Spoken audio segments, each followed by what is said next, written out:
बिस्मिल्लाहिर्रहमानिर्रहीम। Welcome to quick review में world affairs की सीरीज़ के अंदर आपका वेलकम है। और वर्ल्ड अफेयर्स में आज हम बात करने लगे हैं जी अमेरिका के इलेक्शंस को लेके, और अमेरिकन इलेक्शंस को डिस्कस करेंगे, यानी अमेरिका के पॉलिटिकल सिस्टम को डिस्कस करेंगे। और साथ में हम ये देखेंगे कि इस टाइम पे जो हालात बने हुए हैं वो क्या हैं, और इसके जो असरात हैं दुनिया के ऊपर उनको भी साथ में डिस्कस करेंगे। और ख़ास करके जो यूएस इलेक्शंस के पाकिस्तान के ऊपर जो पॉसिबल इम्पैक्ट्स हो सकते हैं वो क्या हैं, यानी अगर जो है वो रिपब्लिकन्स के ट्रम्प साहब जीतते हैं तो क्या असरात होंगे, और अगर जो है वो डेमोक्रेट की कमला हैरिस जीतती हैं तो फिर क्या जो है वो असरात हो सकते हैं। तो काफ़ी इंपॉर्टेंट डिबेट है। तो हम यहाँ पे डिस्कस करेंगे यूएस के पॉलिटिकल सिस्टम को, तो कैसे वहाँ पे सिलेक्शन होती है प्रेसिडेंट की, और वहाँ पे क्या पॉलिटिकल सिस्टम है, और उसके बाद जो है हम इस इलेक्शन के पाकिस्तान के ऊपर जो असरात हैं खास करके उनको डिस्कस करेंगे। क्योंकि देखिए इस टाइम पे हम ये कह रहे हैं कि भाई पूरी दुनिया जो है वो क्या देख रही है, अमेरिकन इलेक्शंस को देख रही है कि वहाँ पे जो भी जीतेगा, यानी चाहे ट्रम्प साहब रिपब्लिकन्स के जीतते हैं या फिर कमला हैरिस जीतती हैं डेमोक्रेट की, ये दुनिया की पॉलिसीज को तय करेंगे और देखेंगे। और इसी तरह से पाकिस्तानी भी ऑब्जर्व कर रहे हैं कि यार वहाँ पे जो इलेक्शंस होंगे उसके जगह तो जो गवर्नमेंट बनेगी जाहिर बात है उसके असरात यहाँ पे होंगे।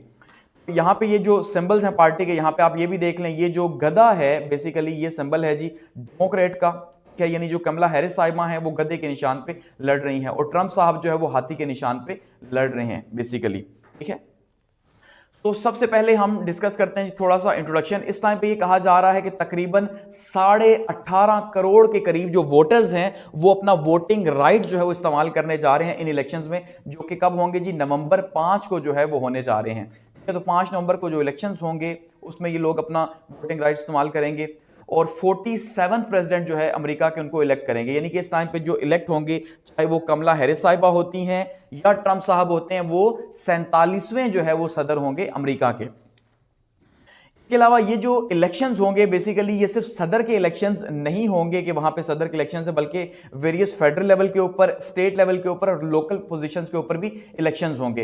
अमेरिका में बेसिकली सदारती निज़ाम है, सबसे पहले तो आपको ये पता होना चाहिए, यानी प्रेसिडेंशियल फॉर्म ऑफ गवर्नमेंट है, और जो मैक्सिमम पावर्स हैं वो सदर के पास होती हैं। ठीक है, पहली बात। दूसरी बात, वहां पे एक फेडरल सिस्टम है। फेडरल सिस्टम जैसे बिल्कुल पाकिस्तान के अंदर एक फेडरेशन है, वहां पे भी फेडरेशन है। कि हम ये देखते हैं हिस्ट्री के अंदर, जब अमेरिका आजाद हुआ वहां पे 13 कॉलोनीज थी जिन्होंने मिलकर जो है वो अमेरिका को एक अमेरिकन फेडरेशन बनाया था। ठीक है, वो अब जो है वो 50 स्टेट्स बन चुकी हैं। वहां पे वो 13 कॉलोनीज जो थी उन्होंने जो वहां पे एक हुकूमत बनाई थी, तो एक फेडरल टाइप की गवर्नमेंट थी जिसके अंदर लिमिटेड पावर्स हैं फेडरेशन की, बाकी जो स्टेट्स हैं उनके पास अच्छी खासी ऑटोनॉमी मौजूद होती है। तो यहां पे जो इलेक्शंस होंगे वो डिफरेंट लेवल्स के ऊपर होंगे। उसके अंदर जो है वो प्रेसिडेंट इलेक्ट होगा, वाइस प्रेसिडेंट इलेक्ट होगा, कांग्रेस के जो रिप्रेजेंटेटिव्स हैं वो इलेक्ट होंगे, कांग्रेस की और सेनेट के, याद रखिएगा। जैसे अब थोड़ा सा इसको समझने से पहले आप ये समझिए कि वहां पे यहां पे जो कांग्रेस है, ये सेनेट है, उसको कैसे हम देखेंगे। बेसिकली पाकिस्तान के अंदर जब हम देखते हैं तो हम ये कहते हैं पाकिस्तान में पार्लियामेंट्री फॉर्म ऑफ गवर्नमेंट है, यानी पार्लियामेंट है, और हम ये कहते हैं पार्लियामेंट के 2 हाउसेज हैं, एक अपर हाउस जिसको हम सेनेट कहते हैं, दूसरा लोअर हाउस जिसको हम नेशनल असेंबली कहते हैं। ठीक है, जब हम बात करते हैं अमेरिका की, तो अमेरिका में पार्लियामेंट को कहा जाता है जी कांग्रेस। सबसे पहली बात तो आपको यह पता होनी चाहिए, क्या वहां पे पार्लियामेंट को कांग्रेस कहते हैं। वहां पे भी उसके 2 हाउसेज हैं, यानी कि बाई कैमरल लेजिस्लेशन है। ठीक है, उसमें वहां पे उनकी भी सेनेट मौजूद है जिसके 100 मेंबर्स हैं, और वहां पे उनकी नेशनल असेंबली नहीं है बल्कि हाउस ऑफ रिप्रेजेंटेटिव्स है। ठीक है, हाउस ऑफ रिप्रेजेंटेटिव जो है बेसिकली वो जैसे हमारे यहां नेशनल असेंबली है वो हो गई, और सेनेट जो जैसे हमारे यहां सेनेट है वैसे उनकी सेनेट हो गई। ठीक है, अब सबसे पहले अगर हम बात करते हैं हाउस ऑफ रिप्रेजेंटेटिव की, तो बेसिकली 50 स्टेट्स जो हैं, जो भी इलेक्शंस होने जा रहे हैं, 50 स्टेट्स है अमेरिका की टोटल, उन 50 स्टेट्स और साथ में इसकी टेरिटरीज भी हैं। 50 स्टेट से हाउस ऑफ रिप्रेजेंटेटिव जो है वो उसके मेंबर्स इलेक्ट होंगे, जो कि 435 हैं। ठीक है जी, हाउस ऑफ रिप्रेजेंटेटिव 435 हैं। पाकिस्तान में नेशनल असेंबली के जो तादाद है वो 336 है, हमें पता है। ठीक है, तो वहां पे 435 है, और उनकी जो टर्म है वो होती है सिर्फ 2 साल की, हर 2 साल के बाद वो इलेक्ट होते हैं, जबकि पाकिस्तान में 5 साल के बाद जो है वो इलेक्ट होते हैं। ये एक डिफरेंस है। ईच स्टेट जो है उसमें नंबर्स डिफरेंट हैं, यानी किसी स्टेट के अंदर अगर 50 लोग हैं तो किसी के अंदर 40 मेंबर्स हैं, किसी के अंदर 30 हैं। ये डिपेंड किसके ऊपर करता है, उसकी आबादी के ऊपर। ठीक है, अगर किसी स्टेट की आबादी ज्यादा है तो उसके मेंबर्स भी ज्यादा हैं, आबादी कम है तो मेंबर्स भी कम है। और ये जो स्टेट्स मेंबर्स लूज भी करती हैं वहां पे, गेन भी करती हैं वहां पे। गेन और लूज किस बेस के ऊपर करेंगी? हर 10 साल के बाद सेंसस होता है वहां पे, 10 साल के बाद यानी कि मर्दमशुमारी होगी, और जो मर्दमशुमारी है उसमें आबादी अगर कम हो गई है वहां पे सीट भी कम हो जाएगी, और अगर ज्यादा हो गई है तो सीट जो है वो प्लस हो जाएगी। तो ये कम या ज्यादा जो है वो इस तरह से हाउस ऑफ रिप्रेजेंटेटिव के अंदर होती रहती हैं। और अगर यहां पे हम देखें कुछ ऐसे मेंबर्स भी हाउस ऑफ रिप्रेजेंटेटिव के अंदर होते हैं, क्योंकि देखिए जब हाउस ऑफ रिप्रेजेंटेटिव के अंदर जब मेंबर्स आते हैं तो उनका पर्पस क्या होता है, क्यों वो आते हैं? ताकि वो लेजिस्लेशन कर सकें, सही है, लेजिस्लेशन प्रोसेस का हिस्सा बन सकें। लेकिन सारे जो मेंबर्स वहां पे इलेक्ट होकर आते हैं वो लेजिस्लेशन नहीं कर सकते, खास करके कॉन्स्टिट्यूशन की। यहां पे 6 जो है वो नॉन वोटिंग मेंबर्स भी आते हैं हाउस ऑफ रिप्रेजेंटेटिव के अंदर, जो डेलीगेट्स जिन्हें समटाइम कहा जाता है, जो कि जैसे प्रेटो रिक्यू है, इनकी एक टेरिटरी है यूएस की, तो वहां से जो इलेक्ट होकर आएंगे उनको ये राइट नहीं है कि वो वोट कर सकें लेजिस्लेशन के प्रोसेस में, लेकिन वो फिर भी फ्लोर पे मौजूद होते हैं और अपने अपने एरियाज को जो है वो रिप्रेजेंट कर रहे होते हैं। अब ये जो 6 टेरिटरीज हैं, अगर यहां पे इसकी हम बात करें भाई इसमें कौन कौन सी टेरिटरीज हैं 6 जो जहां पे नॉन मेंबर्स आते हैं, तो वो कोलंबिया है, पुएर्टो रिको है, अमेरिकन सामोआ है, घोम है, नॉर्दर्न मरीना आइलैंड्स हैं, ठीक है, और इसी तरह से जो है वो वर्जिन आइलैंड्स है। ये वो इलाके हैं जो कि रिमोटली ऑपरेट हो रहे हैं। जैसे आप इसकी एग्जांपल पाकिस्तान के सिस्टम से पहले से ले सकते हैं, जब पहले हमारे पास यहाँ पे फाटा था, फाटा या पाटा हमारे पास था। ये जो एजेंसीज थी हमारे पास, जो ट्राइबल एरियाज थे, जो इस्लामाबाद से जो है वो इनकी सीट्स भी अलग थी, कंट्रोल भी इनको फेडरल एजेंट्स किया करते थे, तो बिल्कुल वैसे ही इनका कोई कंट्रोल इस तरह का है। अच्छा, ये जो डेलीगेट्स हैं ये बेसिकली ये भी जो है वो 2 साल के बाद इलेक्ट होते हैं, सिवाय एक के पुएर्टो रिको जो है इसका 4 साल के बाद इलेक्ट होता है। ये तो हाउस ऑफ रिप्रेजेंटेटिव के अंदर आ गए। जो उनका दूसरा हाउस है कांग्रेस का, उसको क्या कहते हैं जी? उसको कहते हैं सेनेट। यूएस सेनेट जो है यहां पे टोटल मेंबर्स जो है वो कितने हैं जी? 100 मेंबर्स हैं। लेकिन क्या इस बार 100 मेंबर्स के इलेक्शंस होने जा रहे हैं? नहीं, 100 मेंबर्स के इलेक्शंस नहीं होने जा रहे, बल्कि सिर्फ 34 मेंबर के इलेक्शन होंगे, क्योंकि सारी सेनेट एक दफा खाली नहीं होती। 33 जो सीट्स हैं वो तो डायरेक्टली इलेक्ट होंगी, और एक जो है वो स्पेशल सीट है जो स्पेशल इलेक्शंस के थ्रू इलेक्ट होगी। तो 100 सीट्स सब पे इलेक्शंस नहीं होंगे, याद रखिएगा, 34 सीट्स के ऊपर होंगे। जो सेनेट है अगर हम इसकी बात करते हैं तो इसके पास जो इसकी रिप्रेजेंटेशन है, ठीक है जी, अब बेसिकली इसके पास अच्छी खासी पावर्स हैं। अमेरिका की सेनेट वो वाहिद सेनेट है पूरी दुनिया के अंदर जिसके पास सबसे ज्यादा पावर्स हैं। अब नॉर्मली जब हम पाकिस्तान, इंडिया की बात करते हैं या यूके की बात करते हैं, इनकी सेनेट के पास इतनी ज्यादा पावर्स नहीं हैं जितनी पावर्स अमेरिका की सेनेट के पास है। उसका रीजन ये है कि सिर्फ 2 मेंबर्स इलेक्ट होकर आते हैं हर स्टेट से। 4 स्टेट्स हैं तो 2 मेंबर्स इलेक्ट होकर आएंगे, 100 जो है वो सीट्स इनकी पूरी होंगी। लेकिन इनकी जो टर्म है वो होती है 6 साल की, 6 साल इनकी मुद्दत होती है। और यहां पे इस टाइम पे जो हालात अगर हम देखते हैं तो 49 रिपब्लिकन्स हैं और 47 डेमोक्रेट्स हैं, ठीक है जी। जो रिपब्लिकन पार्टी है उसके अंदर 4 इसमें इंडिपेंडेंट भी ऑलरेडी शामिल किए हुए हैं इस टाइम के जो हालात हैं। तो अब जो नए इलेक्शंस होंगे उसमें देखते हैं कैसे आता है। और फिर इन्हीं के बीच में से जो है वाइस प्रेसिडेंट भी इलेक्ट होता है। तो जो वाइस प्रेसिडेंट है बेसिकली वो साथ में एक तो वाइस प्रेसिडेंट भी है, दूसरा जो सेनेट है वो उसका प्रेसिडेंट भी होता है।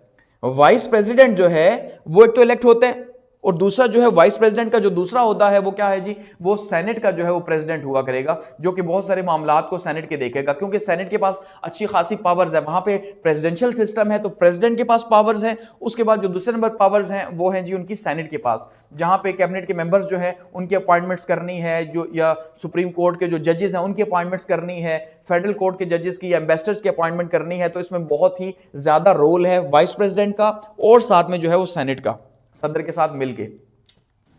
अच्छा, यहां पे अगर हम देखते हैं 8 ऑफ द सेनेट इलेक्शंस जो है कंसिस्ट ऑफ टाइट रेसेस। इस टाइम पे जो हालात बने हुए हैं ना, वो हालात क्या हैं?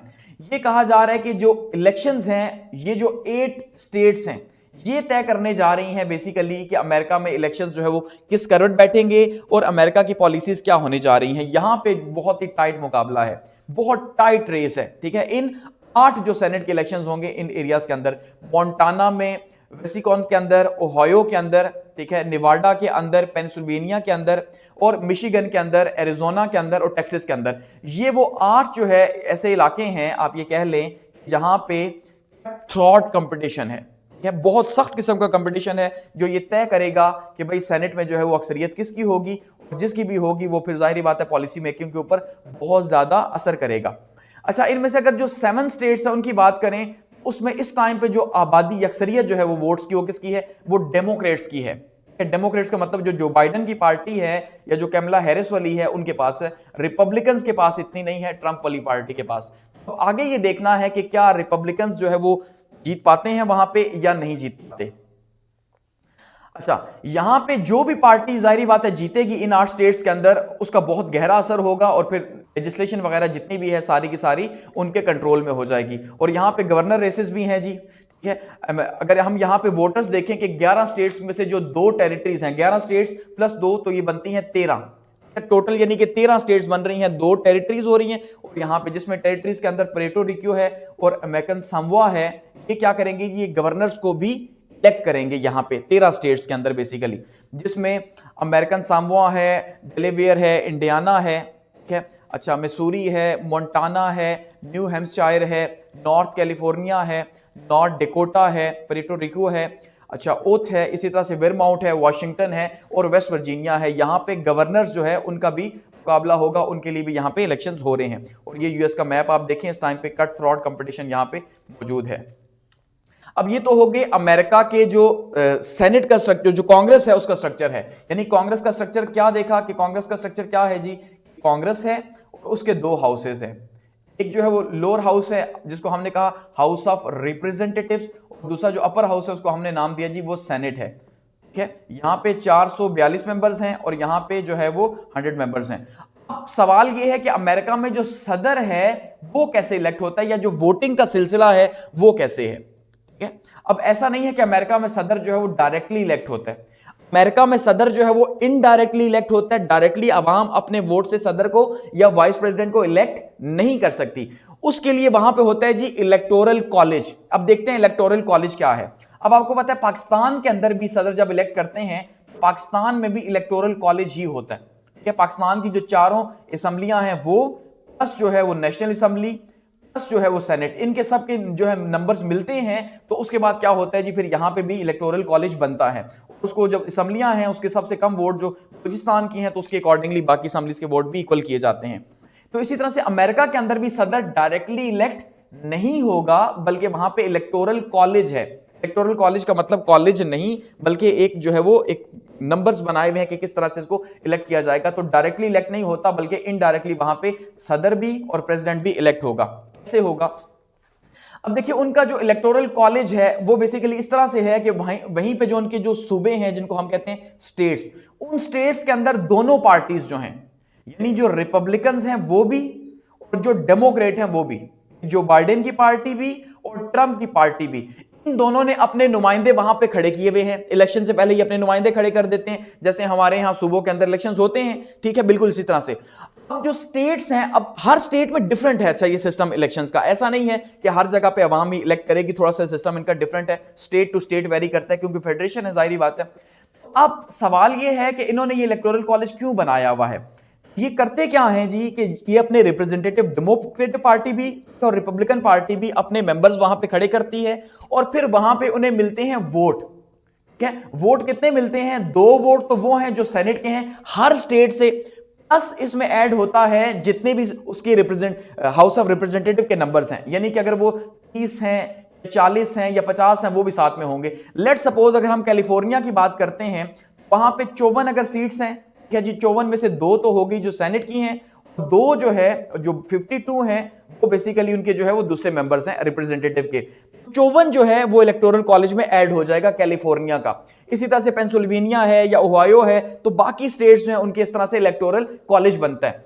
और उसके बाद उन इलेक्टोरल कॉलेज में से वो लोग फिर चूज करते हैं कि भाई सदर किसको बनना है और प्राइम मिनिस्टर वाइस प्रेसिडेंट जो है वो किसको बनना है। ये वहां पे इलेक्टोरल कॉलेज बनाता है, ठीक है। अब ये बेसिकली इसलिए उन्होंने ये मेथड रखा था कि जब स्टार्ट में 13 स्टेट्स थी, ठीक है जी, तो 13 स्टेट्स थी, तो 13 स्टेट्स में उस टाइम पे एक तो आबादी का भी फर्क था और दूसरा उन्हें इस बात का अंदाजा था कि जो वो एरियाज जहां पे आबादी ज्यादा है, शायद अगर हम पॉपुलर वोट की बेस पे करें, जरा इस बात को समझिएगा।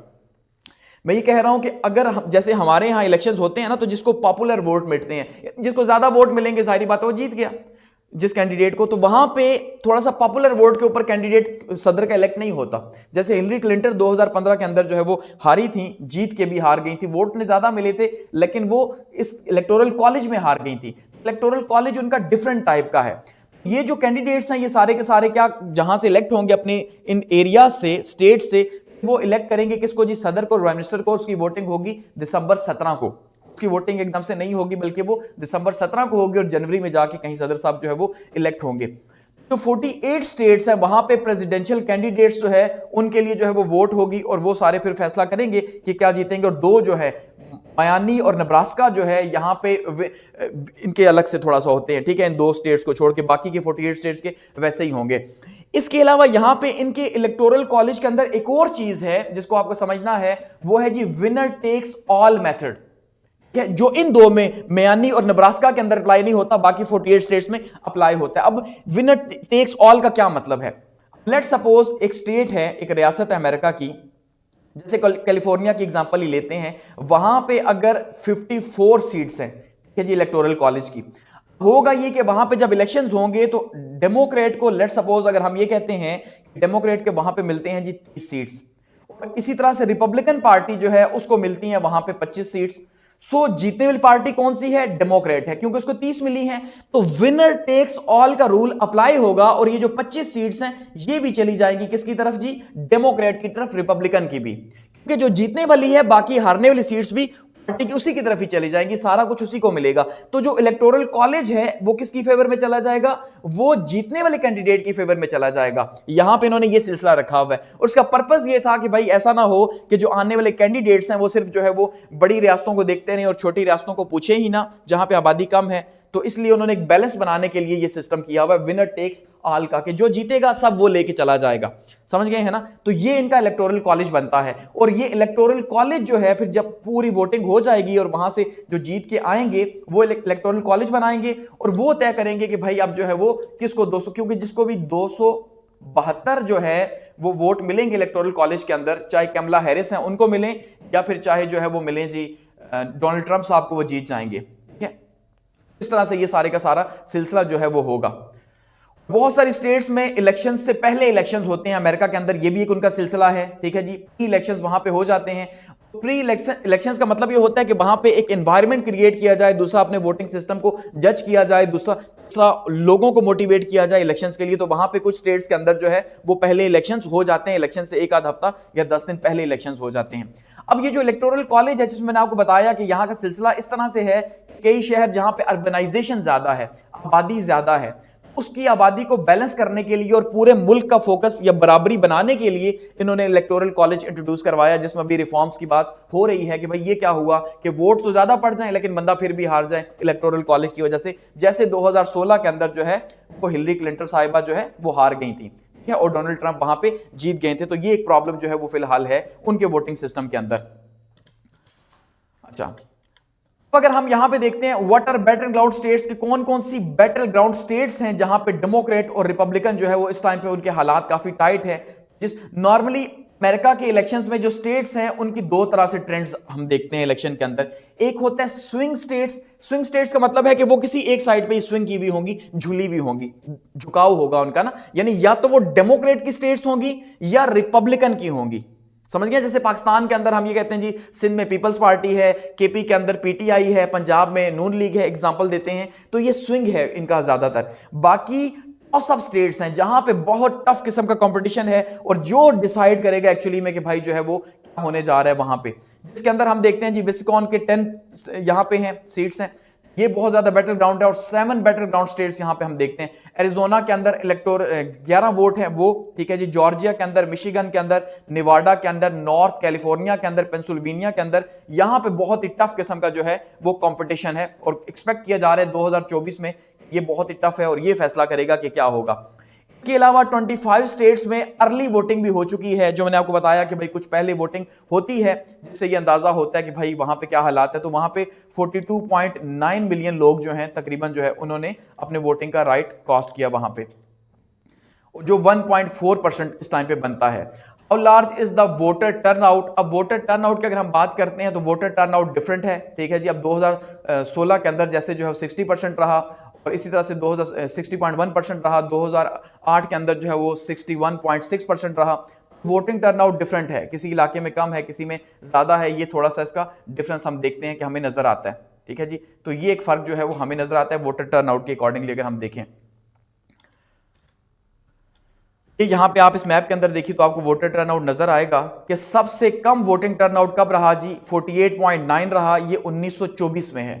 अब इस टाइम पे सबसे ज्यादा 2020 में वोटिंग टर्नआउट रहा 66.6 पे, सबसे ज्यादा हाईएस्ट रहा। तो अब जो है वो एक्सपेक्ट किया जा रहा है कि भाई तकरीबन इसी के राउंड अबाउट 64 या 65 के राउंड अबाउट वोटिंग टर्नआउट होगा। अब ये तो वहां के इलेक्शंस हो गए और वहां का सिलसिला हो गया कि भाई वहां पे कांग्रेस है, कांग्रेस में हाउस ऑफ रिप्रेजेंटेटिव है, वहां पे सेनेट है, वहां पे इलेक्टोरल कॉलेज है जिसके थ्रू सदर साहब इलेक्ट होके जाएंगे। ठीक है, एक सिलसिला है। अब अगर हम बात करते हैं कि इलेक्शंस हो जाते हैं तो इसका पाकिस्तान पे क्या असर होगा, जो सबसे इंपॉर्टेंट डिबेट है। तो देखिए इस टाइम पे अगर हम पाकिस्तान के हालात देखते हैं ना, तो पाकिस्तान में ये कहा जा रहा है जी बहुत क्लोजली जो है वो चीजों को देखा जा रहा है, बहुत क्लोजली पाकिस्तान इस टाइम पे यूएस इलेक्शंस को देख रहा है। क्योंकि अगर डोनाल्ड ट्रंप जीतते हैं तब भी पाकिस्तान के लिए मुश्किल है, और कमला हैरिस जीतती हैं तो तब भी मुश्किल है, क्योंकि दोनों की जो पॉलिसीज हैं, फॉरेन पॉलिसी इनकी क्या होगी वही तय करेगी कि पाकिस्तान में आने वाला वक्त कैसा होने जा रहा है, या खास करके 2025 पाकिस्तान में कैसा होगा। ठीक है, वो कि बहुत अच्छे की उम्मीद तो हम किसी से नहीं कर सकते। ट्रंप साहब वही हैं जिन्होंने आज अगर इजराइल ये सब जुल्म कर रहे हैं तो उनका शुरुआत किया हुआ है अब्राहम अकॉर्ड जो उन्होंने करवाए थे, और कमला हैरिस से भी एक्सपेक्ट नहीं कर सकते जी कि उन्होंने भी जो है जो बाइडेन की पॉलिसीज को जारी रखना है। तो यहां पे जो हर कैंडिडेट की जो फॉरेन पॉलिसी है, ट्रंप साहब की फॉरेन पॉलिसी और कमला हैरिस की, ये बहुत ज्यादा मैटर करती है पाकिस्तान के लिए। अब जैसे अगर हम ट्रंप की बात करते हैं ना, तो ट्रंप साहब के लिए हम ये कहते हैं कि भाई वो शायद जो है वो जैसे कह रहे हैं कि मैं वॉर्स खत्म करवा दूंगा। वो कहते हैं भाई मुसलमान मुझे इसीलिए सपोर्ट कर रहे हैं कि वो मुझसे एक्सपेक्ट करते हैं कि मैं वॉर्स खत्म करवा दूं, मैं गजा और इसराइल की वॉर जो है खत्म करवाऊंगा। क्योंकि अगर अमेरिका पीछे से हट गया तो इसराइल ने 24 घंटे भी ये वॉर जारी नहीं रख सकती, याद रखिएगा। लेकिन क्या पता इलेक्शन के बाद वो बदल जाए, और कमला हैरिस भी फिलहाल यही कह रही है कि हम जो है वो सीज फायर की तरफ जाएंगे।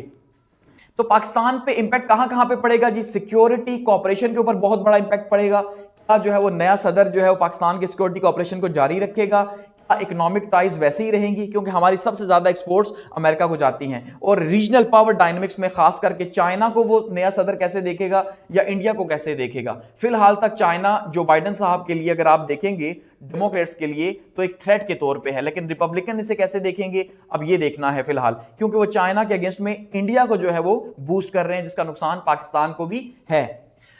अच्छा, अगर हम बात करते हैं ट्रंप की, तो ट्रंप के हिसाब से हम कोई बहुत ज्यादा एक्सपेक्टेशन उनके हिसाब से भी नहीं कर सकते, क्योंकि जब 2017 से 2021 तक का ट्रंप का जो टेन्योर रहा है उसमें हमने देखा कि भाई उन्होंने 1.3 बिलियन पाकिस्तान की सिक्योरिटी एड जो है वो कट कर ली थी। पाकिस्तान पे डबल गेम का इल्जाम लगाया था। ठीक है, तो इस डबल गेम के इल्जाम की वजह से उन्होंने हमारे पैसे काट लिए, और ट्वीट में आपको पता है काफी ज्यादा वॉर पाकिस्तान उनकी लगी रही है, ट्वीट्स के अंदर ही एक दूसरे को बुरा भला कहते रहे हैं। लेकिन उसके बाद हमने देखा इमरान खान साहब ने विजिट किया और ट्रंप साहब उन्हें बहुत अच्छे से मिले थे उस टाइम पे। इसी तरह से हम ये देखते हैं कि भाई ट्रंप साहब का जो पुरानी पॉलिसी रही है जिसमें उन्होंने क्वाड्स की बुनियाद रखी थी और इंडिया की तरफ उनका झुकाव ज्यादा था, जाहिर बात है उन्होंने जो है ये क्वाड कंट्रीज बनाई इसीलिए थे कि चाइना को जो है वो काउंटर किया जा सके। ठीक है, चाइना को काउंटर करने के लिए उन्होंने 4 ममालिक का ये अलायंस बनाया था, जहां पे पर्पस क्या था कि चाइना को जो अटलांटिक ओशन है उस पे या पैसिफिक ओशन है वहां पे या इंडियन ओशन में, वहां पे सॉरी, इसको इंडियन ओशन और पैसिफिक ओशन में कंट्रोल किया जा सके, ये इसका बेसिक पर्पस था। पोटेंशियल सेकंड टर्म के हवाले से हम ये कह रहे हैं कि भाई क्या पता, ये उम्मीद की जा रही है इमरान खान साहब की या पीटीआई वालों की तरफ से कि जो पाकिस्तानी जो अमेरिकन हैं तकरीबन 6.5 लाख के करीब जो बाहर बैठे हुए हैं, वो भी ये उम्मीद लगा के बैठे हैं और उन्हीं की वजह से जो है वो देख रहे हैं कि भाई शायद अगर ट्रंप साहब आते हैं इमरान खान के साथ उनका पॉजिटिव एटीट्यूड होगा, जो भी फिलहाल जेल के अंदर हैं, और अगर जो बाइडेन आते हैं तो ये जेल के अंदर ही रहेंगे इमरान खान और पॉलिसीज सेम रहेंगी, कुछ नहीं बदलेगा। अगर चाइना रिलेशंस की बात करें तो ये कहा जा रहा है कि भाई अगर ट्रंप आते हैं तो अब ये देखना होगा कि क्या वो चाइना की पॉलिसीज वही रखेंगे, चाइना के अगेंस्ट की पॉलिसीज रखेंगे, या बीआरआई को लेकर उनकी क्या पॉलिसीज होंगी, क्या पाकिस्तान को सीपैक के ऊपर काम करने देंगे या नहीं, जैसे अभी जो है वो रुकावटें हैं और पाकिस्तान जो है डाउनग्रेड हुआ चाइना और पाकिस्तान के रिलेशंस। सिक्योरिटी अगर प्रेशर की हम बात करें तो ये भी देखना है कि सिक्योरिटी के मामलात में जो है वो पाकिस्तान कैसे जो है वो चाइना की तरफ जाएगा या अमेरिका जो है वो अपनी तरफ से रखेगा, ये क्वेश्चंस भी हैं। हैरिस एंड पॉलिसी कंटिन्यूटी की अगर हम बात करते हैं तो ये कहा जा रहा है कि अगर कमला हैरिस जीतती हैं तो उन्होंने ऑलरेडी अनाउंस किया हुआ है, ठीक है, डेमोक्रेट्स ने, कि हम 101 मिलियन के जो एड पैकेज है वो पाकिस्तान को देंगे। समझ गए हैं ना, वो ये कह रहे हैं काउंटर टेररिज्म के एफर्ट्स के लिए कि पाकिस्तान ने मांगे थे वहां जाके पैसे कि भाई हम एक नया ऑपरेशन कर रहे हैं तो हमें पैसे मिले, तो उन्होंने कहा था भाई हम अगर नेक्स्ट इलेक्ट होके आए तो हम 101 मिलियन का आपको एड पैकेज देंगे। इसका मतलब यह है कि वो पाकिस्तान के साथ जो ताउन चल रहा है उसको आगे बढ़ाएंगी। इसी तरह से जो इंडियन अमेरिकन रिलेशंस हैं जो काफी ज्यादा स्ट्रांग हमें नजर आए हैं, इसका मतलब शायद वो भी उसी तरह से रहे चाइना के अगेंस्ट में, चाइना को काउंटर करने के लिए वो इन्फ्लुएंस वहां पे रहे। यूएस फेवरेटिज्म की अगर हम बात करते हैं तो इंडिया बेसिकली हम देखेंगे ज्यादा फेवरेट है बनिस्बत इस्लामाबाद या पाकिस्तान की। पाकिस्तान फेवरेट नहीं रहा अमेरिका का कभी भी, और खास करके जब से हम चाइना के रहे हैं। तो वैसे तो हमारी अलायंस उन्हीं के साथ, अमेरिका के साथ ही ज्यादा रही है, लेकिन अब चीजें बदल गई हैं। इसी तरह से ये कहा जा रहा है जी अगर कमला हैरिस आती हैं तो वो ग्रीन अलायंस को सपोर्ट करेंगी, क्या वो रीन्यूएबल एनर्जी के ऊपर जाएंगी। और ट्रंप साहब तो बिजनेसमैन है, वो इसके मुखालिफ हैं, वो क्लाइमेट के एक्शंस को भी उस तरह से नहीं देखते। जैसे कॉप जो है वो इस एग्रीमेंट से वो पीछे हट गए थे, इसी तरह से वाटर मैनेजमेंट या क्लाइमेट जो है वो रेजिलियंस एफर्ट्स जो है 2022 में जो यहाँ पे हुई थी उसके ऊपर इसी तरह से काम जारी रखेंगी। ठीक है, influence of Pakistani American diaspora, अगर जो बाहर पाकिस्तानी बसे हुए हैं अगर उनकी बात करते हैं तो दो तकरीबन 6.5 लाख के करीब हैं। अगर हम उनकी देखें तो फिलहाल वो ये कहा जा रहा है जी वो स्विंग स्टेट्स के अंदर मौजूद हैं जिनका झुकाव किसी एक पार्टी की तरफ है। वहां पे टेक्सास के अंदर, मिशिगन के अंदर, पेंसिल्वेनिया के अंदर ये कहा जा रहा है कि भाई ये चीजें काफी ज्यादा इन्फ्लुएंस करेगी और इनका काफी असर है। ठीक है, और काफी असर है तो ये उम्मीद की जा रही है कि जो इंडिपेंडेंट सोर्सेज है उनके अकॉर्डिंगली को रिपब्लिकन्स को या ट्रंप साहब को सपोर्ट कर रहे हैं। ठीक है, और दूसरी साइड पे कोशिश की जा रही है जी डेमोक्रेट की तरफ से कि भाई वो अपनी जो है वो वहां पे उस पाकिस्तान में उस पजीराई करवाएं और उसी तरह से पॉलिसीज जारी रहें। यहाँ पे अब देखना है कि कैसे जो है वो होगा। तो बेसिकली ट्रंप के ऊपर भी व्यूज जो है डिवाइडेड हैं। इमरान खान के हामी जो है वो उन्हें बेहतर समझते हैं और बाकी जो है उन्हें बेहतर नहीं समझते। Economic tie and strategic partnership की अगर हम बात करते हैं, फिलहाल पाकिस्तान और अमेरिका $5 बिलियन की ट्रेड कर रहे हैं। ठीक है जी, तो $5 बिलियन की ट्रेड, और पाकिस्तान जो है ना उसकी सबसे बड़ी एक्सपोर्ट मार्केट अमेरिका है। सो ये इंपैक्ट तो करेगा कि भाई पाकिस्तान अगर उनकी पॉलिसीज नहीं मानता तो जाहिर बात है ऐसा नहीं हो सकता कि वहां की जो पॉलिसी हो पाकिस्तान के ऊपर असरअंदाज ना हो, याद रखिएगा। इसी तरह से यूएस एड हो गया या ग्रीन अलायंस हो गया, उसके ऊपर भी काम यहाँ पे पाकिस्तान में जारी है। तो क्या ये इसी तरह जारी रहेगा, और अगर ट्रंप की पॉलिसीज आती हैं तो वो क्या कैसे लेके चलेंगी, लॉन्ग टर्म में क्या होगा। तो ये बहुत सारे क्वेश्चंस हैं ऐसे जो कि पाकिस्तान के लिए अभी जिनका आंसर लेना है, इसीलिए पाकिस्तानी क्लोजली जो है उन चीजों को देख रहे हैं कि वहां पे इलेक्शंस का जो रिजल्ट है वो क्या हो सकता है। और सिर्फ पाकिस्तान के लिए नहीं, अगर हम वर्ल्ड व्यू भी देखेंगे ना, वर्ल्ड व्यू के अंदर भी हम ये देखेंगे कि बहुत सारे ममालिक ये देख रहे हैं। जैसे सबसे पहले वॉर्स की ही बात कर लें तो ट्रंप साहब ये कहते हैं वॉर्स को हम खत्म करेंगे। तो क्या वो इजराइल की सपोर्ट खत्म कर देंगे? जो स्ट्रेटेजिक अलायंस है, जो असला वो देते हैं, जो एक्सपर्टीज वो देते हैं उनको, क्या वो खत्म कर देंगे? ये बहुत इंपॉर्टेंट है। इसके अलावा इनकी जो ईरान को लेके पॉलिसी होगी वो क्या होगी? इस टाइम पे ईरान की वजह से खित्ते में टेंशन हैं, ईरान और इजराइल की वजह से। जैसे उन्होंने पहले जो है वो एक एग्रीमेंट करने की कोशिश की थी ईरान के साथ, एक न्यूक्लियर एग्रीमेंट जो कि कामयाब नहीं हो सका था। सवाल है कि क्या दोबारा न्यूक्लियर एग्रीमेंट की तरफ जाएंगे क्या? इसके अलावा रशिया के ऊपर क्या पॉलिसी होगी? फिलहाल तो रशिया ये कह रहा है कि हम जो है वो कमला हैरिस को सपोर्ट करते हैं। ठीक है, तो इसका मतलब यही है कि वो ये चाह रहे हैं कि कमला हैरिस हार जाएं, अगर हम इसको थोड़ा सा देखें। सो क्योंकि जो कहते हैं उसे रशिया है वो ये चाह रहा है कि ट्रंप जीतें, क्योंकि ट्रंप के साथ उनके अलायंसेस बेहतर हैं। अब देखते हैं कि क्या मामलात बनते हैं। तो ये अमेरिकन इलेक्शंस हैं जी, और अब देखते हैं कि इनके असरात जो है वो क्या होते हैं। तो फिलहाल बेल्सिंग रिलेशंस की जो है बात हो रही है कि पाकिस्तान जो है वो कोशिश ये करे कि वो सिर्फ अमेरिका को ही ना देखे, बल्कि अमेरिका की तरफ से भी वो देखे कि वहां पे कैसे हालात रखने हैं, और साथ में चाइना के साथ भी ताल्लुकात जो है उनको बना के रखे, ताकि जो है वो हम दोनों तरफ से मैनेज करके जो है ताल्लुकात को आगे लेके जा सकें। ठीक है जी, ये अमेरिकन इलेक्शंस हैं। Thank you.